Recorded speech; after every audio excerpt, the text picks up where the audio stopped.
Imagine asking an AI agent to schedule a meeting and send an invitation.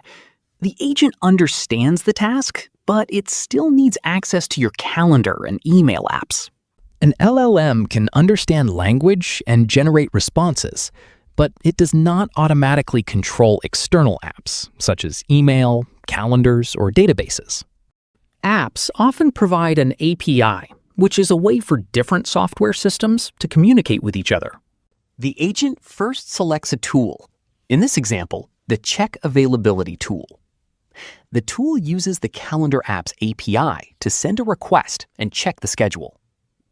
When the Calendar app returns the result, it travels back through the tool.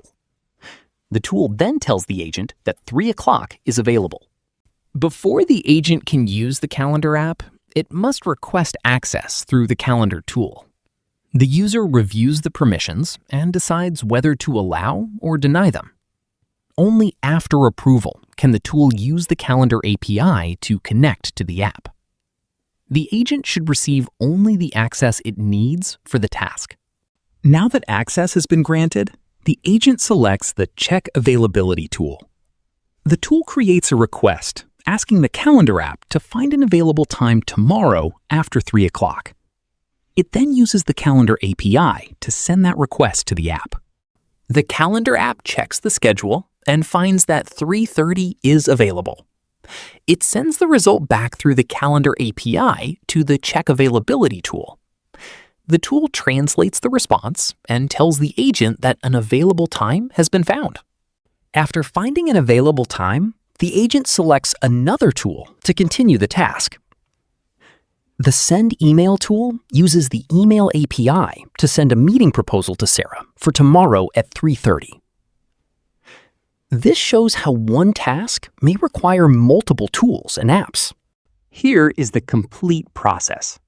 First, the user gives the agent a task. The agent chooses the Check Availability tool, which uses the Calendar API to communicate with the Calendar app. The app checks the schedule, and the result returns through the API and tool to the agent.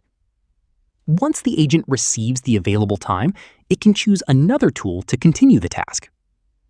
This is how AI agents use tools to communicate with apps through their APIs. AI agents can have access to many different tools, but they do not need to use every tool at once. For this task, the agent first selects the database tool to update the customer record. It then selects the messaging tool to send a message. The agent chooses the right tool for each step of the task. App connections need safe controls. Permissions should be limited, private data should be protected, and important actions may require human approval. In this example, the email request pauses at the approval gate before reaching the API and app. Once the user approves it, the action can continue, and the tool, request, approval, and result are recorded in the activity log. To summarize, the user gives the agent a task, and the agent selects the right tool. The tool uses the app's API to send the request, and the result returns through the API and tool to the agent. The agent can then use another tool or complete the task, while permissions, approvals, and activity logs help keep the connection safe. In the next lesson, we will learn how MCP provides a more standard way for AI systems to connect with tools and data.